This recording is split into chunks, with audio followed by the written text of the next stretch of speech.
الحمد لله نحمده ونستعينه ونستغفره ونؤمن به ونتوكل عليه ونعوذ بالله من شرور أنفسنا ومن سيئات أعمالنا من يهده الله فلا مضل له ومن يضلل فلا هادي له ونشهد أن سيدنا ومولانا محمدا عبده ورسوله أما بعد فأعوذ بالله من الشيطان الرجيم بسم الله الرحمن الرحيم لقد رضي الله عن المؤمنين إذ يبايعونك تحت الشجرة فعلم ما في قلوبهم فأنزل السكينة عليهم وأثابهم فتحا قريبا وقال الله تبارك وتعالى في مقام آخر إنما يوفى الصابرون أجرهم بغير حساب صدق الله العلي العظيم وصدق رسوله النبي الكريم ونحن على ذلك لمن الشاهدين والشاكرين والحمد لله رب العالمين. اللهم صل على محمد وعلى آل محمد كما صليت على إبراهيم وعلى آل إبراهيم إنك حميد مجيد. اللهم بارك على محمد وعلى آل محمد كما باركت على إبراهيم وعلى آل إبراهيم إنك حميد مجيد.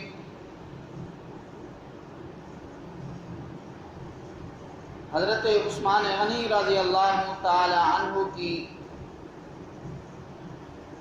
خصوصیات، فضیلت، شان کے عنوان پر کچھ بات چیت کرنی ہے. حضرت عثمان غنی رضی اللہ تعالی عنہ تیسرے خلیفہ ہیں. حضرت عمر رضی اللہ تعالی عنہ کی شہادت کے بعد حضرت عثمان غنی رضی اللہ تعالی عنہ کو خلیفہ بنایا جاتا ہے.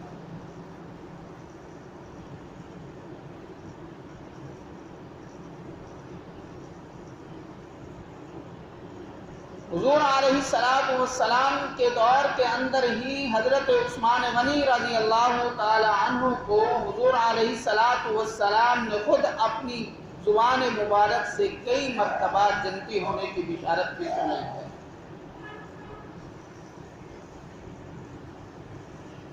جو آیت مبارکہ تلاوت کی ہے لقد رضی اللہ عن المؤمنین اذ یبایعونک تحت الشجرہ، اس آیت کے اندر ایک تو بیعت رضوان کا ذکر ہے اور دوسرا اس کے اندر مفسرین نے حضرت عثمان غنی رضی اللہ تعالی عنہ کی خصوصیت کو بیان فرمایا ہے. حضور علیہ السلام صحابہ اکرام رضوان اللہ تعالی عنہم اجمعین کی ایک جماعت کو لے کر مکہ مکرمہ روانہ ہوتے ہیں عمرے کی ادائیگی کے لیے، لیکن حدیبیہ کے مقام پر جا کر مسلمانوں کو وہاں پر روک دیا جاتا ہے. عمرے کی ادائیگی کی اجازت نہیں ملتی تو اس وقت حضور علیہ السلام حضرت عثمان غنی رضی اللہ تعالی عنہ کو اپنا سفیر بنا کر بھیجتے ہیں اور حضور علیہ السلام حضرت عثمان غنی رضی اللہ تعالی عنہ کو دو باتیں ارشاد فرماتے ہیں. پہلی بات کہ عثمان مکہ جاؤ، مکہ والوں کو کہو کہ ہم کوئی لڑائی کرنے کے لیے نہیں آئے، ہم جنگ کرنے کے لیے نہیں آئے، بلکہ پرامن طریقے سے ہم خانہ کعبہ کی زیارت کے لیے آئے ہیں، عمرے کی ادائیگی کے لیے آئے ہیں، طواف کے لیے آئے ہیں۔ اور دوسری بات ارشاد فرمائی کہ وہاں کے جو مظلوم مسلمان ہیں ان کو جا کر کہو کہ تمہارے اوپر جو ظلم ہو رہا ہے اب ظلم کے ایام ختم ہونے والے ہیں۔ تو حضرت عثمان غنی رضی اللہ تعالیٰ عنہ حضور علیہ السلام کے سفیر بن کر مکہ تشریف لے جاتے ہیں۔ جب مکہ پہنچتے ہیں تو ابو سفیان جو اس وقت مسلمان نہیں ہوئے تھے وہ کہتے ہیں عثمان سامنے مکہ خانہ کعبہ ہے، تم عمرہ کرنا چاہو تو عمرہ کر سکتے ہو، طواف کرنا چاہو تو طواف کر سکتے ہو۔ تو حضرت عثمان غنی رضی اللہ تعالی عنہ فرماتے ہیں کہ میں حضور علیہ السلام کے بنا میں عمرے کی ادائیگی نہیں کر سکتا، میں حضور علیہ السلام کے بنا میں خانہ کعبہ کا طواف نہیں کر سکتا۔ تو حضور ہوں گے تو میں عمرہ کروں گا، حضور ہوں گے تو میں طواف کروں گا۔ تو حضور علیہ السلام کے پاس بھی ایک صحابی نے کہہ دیا کہ عثمان کتنا خوش قسمت انسان ہے کہ وہ مکہ گیا ہے، وہاں پر جا کر عمرہ کرے گا، طواف کرے گا۔ تو حضور علیہ السلام نے بھی فرما دیا کہ عثمان میرے بنا نہ طواف کرے گا اور نہ ہی میرے بنا وہ عمرہ کرے گا۔ پھر ایک خبر اڑی کہ حضرت عثمان غنی رضی اللہ تعالی عنہ کو شہید کر دیا گیا ہے۔ تو حضور علیہ السلام نے تمام صحابہ اکرام کو جمع کیا اور ان سے ایک بیعت لی۔ حضرت عثمان غنی رضی اللہ تعالی عنہ کے خون کا بدلہ لینے کے لیے یہ بیعت ہوئی۔ باقی جتنی بیعتیں ہوئی ہیں اللہ رب العزت کی توحید پر بیعت ہوئی، حضور علیہ السلام کی اطاعت و فرما برداری پر بیعت ہوئی، لیکن ان بیعتوں کا ذکر وضاحت کے ساتھ نہیں ہے۔ لیکن یہ جو حضرت عثمان غنی کے خون کا بدلہ لینے کے لیے جو بیعت ہوئی ہے، اللہ رب العزت نے اس بیعت کو وضاحت کے ساتھ فرما دیا کہ لَقَدْ رَضِيَ اللَّهُ عَنِ الْمُؤْمِنِينَ إِذْ يُبَايِعُونَكَ تَحْتَ الشَّجَرَةِ، کہ البتہ تحقیق ہم ان لوگوں سے راضی ہو چکے ہیں جو اس درخت کے نیچے آپ کے ہاتھ پر بیعت کر رہے ہیں۔ ایک تو اس بیعت کا ذکر ہوا اور دوسری حضرت عثمان غنی رضی اللہ تعالی عنہ کی خصوصیت کا ذکر ہوا کہ یہ جو بیعت لی گئی ہے، صحابہ اکرام نے حضور علیہ السلام کے ہاتھ پر جو اپنی جان کا نذرانہ پیش کرنے کے لیے حضرت عثمان کے خون کا بدلہ لینے کے لیے جو بیعت کی ہے، یہ حضرت عثمان غنی رضی اللہ تعالی عنہ کے خون کا بدلہ لینے کے لیے کی گئی۔ دوسری خصوصیت حضرت عثمان غنی رضی اللہ تعالی عنہ کی یہ ہے کہ حضرت عثمان غنی کو ذو النورین کہا جاتا ہے۔ ذو النورین کا مطلب ہے دو نور والا، اور ذو النورین اس وجہ سے کہا جاتا ہے کہ حضور علیہ السلام کی دو بیٹیاں حضرت رقیہ رضی اللہ تعالی عنہ اور حضرت ام کلثوم رضی اللہ تعالی عنہ حضرت عثمان غنی رضی اللہ تعالی عنہ کے نکاح میں، حضرت رقیہ رضی اللہ تعالی عنہ کا جب انتقال ہوتا ہے تو اس کے بعد حضور علیہ السلام حضرت ام کلثوم رضی اللہ تعالی عنہ کا نکاح حضرت عثمان غنی رضی اللہ تعالی عنہ سے فرماتے ہیں۔ جب حضرت ام کلثوم کا بھی انتقال ہو جاتا ہے تو حضرت عثمان غنی رضی اللہ تعالی عنہ مایوس ہو جاتے ہیں، حضور علیہ السلام کی مجلس میں آنا کم کر دیتے ہیں۔ پھر ملاقات ہوئی تو حضور علیہ السلام نے پوچھا عثمان کیا بات ہے، آج کل آپ ہمارے پاس نہیں آتے؟ تو حضرت عثمان غنی رضی اللہ تعالی عنہ دکھ بھرے الفاظ میں کہتے ہیں اے اللہ کے نبی، جو آپ سے میرا جو تعلق تھا، داماد اور سسر کا جو تعلق تھا، اب وہ تعلق ختم ہو چکا ہے، تو اب میرا دل نہیں چاہتا کہ میں آپ کے پاس زیادہ بیٹھا کروں۔ تو حضور علیہ السلام نے فرمایا اے عثمان، اگر میری 40 بیٹیاں بھی ہوتی تو یک کے بعد دیگرے میں آپ کے نکاح میں دیتا۔ اور جتنے انبیاء کرام علیہ السلام گزرے ہیں، کسی نبی کی 2 بیٹیاں کسی صحابی کے نکاح کے اندر نہیں گئی، صرف حضرت عثمان غنی کی یہ خصوصیت ہے کہ حضور علیہ السلام کی 2 بیٹیاں ان کے نکاح میں گئی، اور حضرت عثمان غنی رضی اللہ تعالیٰ عنہ کو اللہ نے بہت زیادہ مال و دولت سے نوازا تھا۔ مدینہ منورہ کے اندر قحط پڑ گیا تو حضرت عثمان غنی رضی اللہ تعالی عنہ کا قافلہ شام سے تجارت کر کے واپس آتا ہے۔ 1000 اونٹ ہوتے ہیں سامان سے بھرے ہوئے۔ جب ان کا قافلہ واپس آتا ہے تو مدینہ منورہ کے جو تاجر ہوتے ہیں وہ سارے جمع ہو جاتے ہیں، کہتے ہیں کہ ریٹ بتائیں۔ تو حضرت عثمان غنی رضی اللہ تعالی عنہ فرماتے ہیں کہ آپ بتاؤ آپ کیا دینا چاہتے ہو؟ تو وہ کہتے ہیں کہ جو 10 کی چیز ہے وہ ہم آپ سے 12 میں خریدیں گے۔ تو حضرت عثمان غنی رضی اللہ تعالی عنہ فرماتے ہیں کہ یہ ریٹ کم ہے، مجھے اس سے زیادہ لگ چکا ہے۔ تو پھر وہ لوگ کہتے ہیں کہ اچھا جو 10 کی چیز ہے وہ ہم 14 میں خریدیں گے۔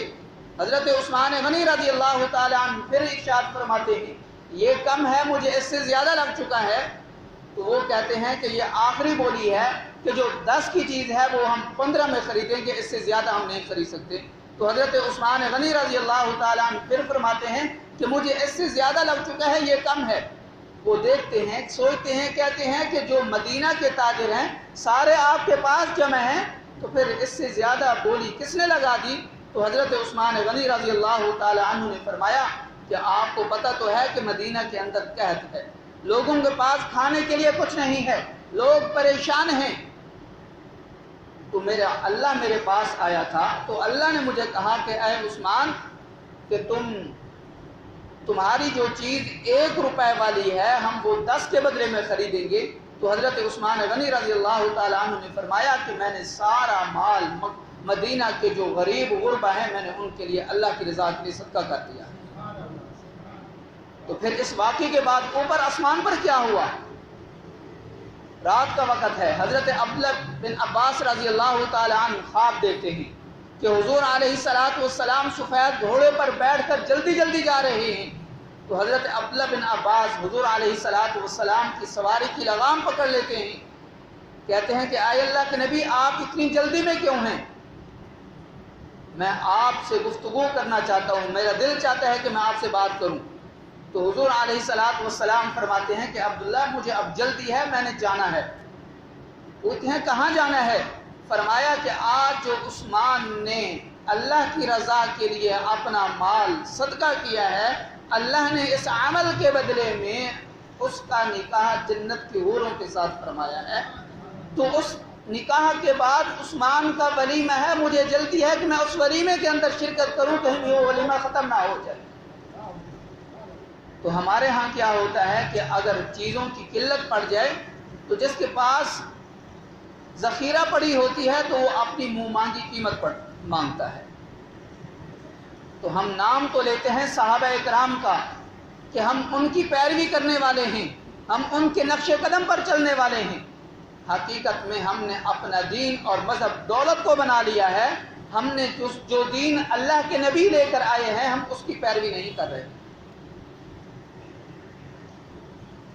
اور اللہ رب العزت کی وحی نازل ہوئی من جاء بالحسنۃ فلہ عشر امثالھا، کہ ایک کے بدلے میں 10 گنا اجر ملے گا۔ تو اللہ کے نبی نے فرمایا کہ اے اللہ یہ کم ہے، ذرا اس سے اور ذرا اضافہ فرمائے۔ تو اللہ رب العزت نے فرمایا اچھا تو منزل الذی یقرض اللہ قرضا حسنا، کہ جو بندہ ہمیں قرض حسنہ دے گا تو ہم اس کو بڑھا کر دیں گے۔ تو اللہ کے نبی نے پھر فرمایا کہ اے اللہ یہ بھی کم ہے، ذرا اس سے اور اضافہ فرما۔ تو اللہ رب العزت نے فرمایا مثل الذین ينفقون اموالهم فی سبیل اللہ کمثل حبۃ انبتت 7 سنابل فی کل سنبلۃ 100 حبۃ، کہ جو ہماری رضا کے لیے اپنا 1 روپیہ بھی خرچ کرے گا تو 1 روپے کے بدلے میں 700 گنا زیادہ اجر دیں گے۔ تو پھر حضور علیہ السلام نے فرمایا کہ اے اللہ یہ بھی کم ہے، ذرا اس سے اور اضافہ فرما۔ تو پھر اللہ رب العزت نے فرمایا کہ اچھا اب ضرب تقسیم کی کوئی ضرورت نہیں ہے۔ فرمایا انما یوفی الصابرون اجرهم بغیر حساب، کہ صرف بات اتنی سی ہے کہ جو بھی ہماری رضا کے لیے کوئی کام کرے گا، اس پر صبر کرے گا، تو اس کو ہم اپنی شان کے مطابق بغیر حساب و کتاب کے اجر عطا فرمائیں گے۔ یہ اللہ رب العزت کی طرف سے اتنا بڑا اجر ہے۔ اللہ رب العزت نے حضرت عثمان غنی رضی اللہ تعالی عنہ کو بہت زیادہ دولت سے نوازا تھا۔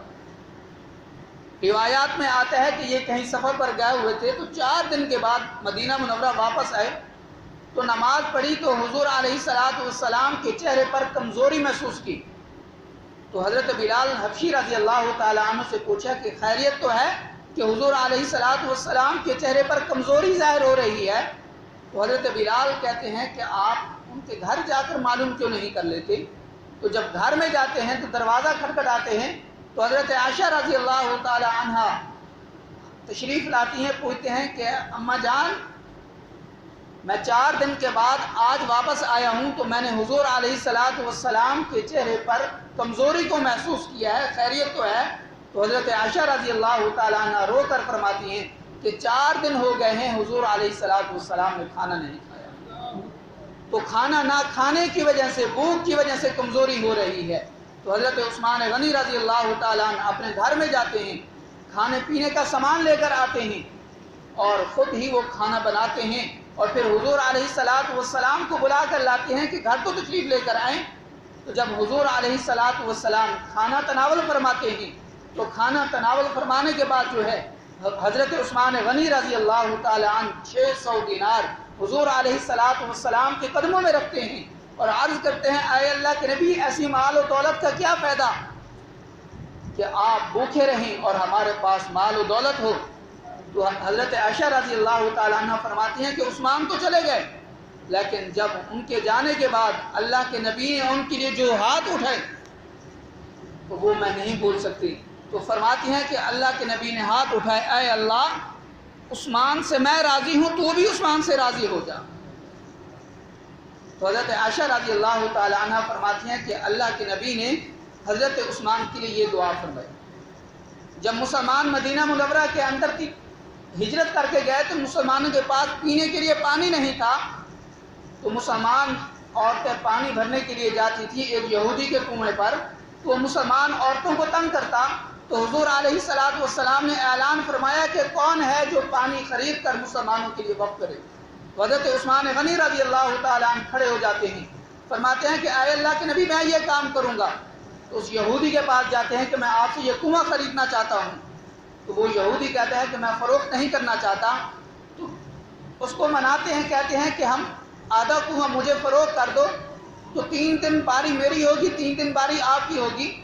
تو وہ اس بات پر راضی ہو جاتا ہے۔ تو مسلمان جو تھے حضرت عثمان غنی رضی اللہ تعالی عنہ کی باری میں پانی ذخیرہ کر لیا کرتے تھے، اور جب اس یہودی کی باری آتی تو اس کی باری کے اندر کوئی پانی بھرنے کے لیے نہیں جاتا، تو وہ تنگ آ کر کہتا ہے، اے عثمان، میں یہ سارا کنواں آپ کو فروخت کرنا چاہتا ہوں۔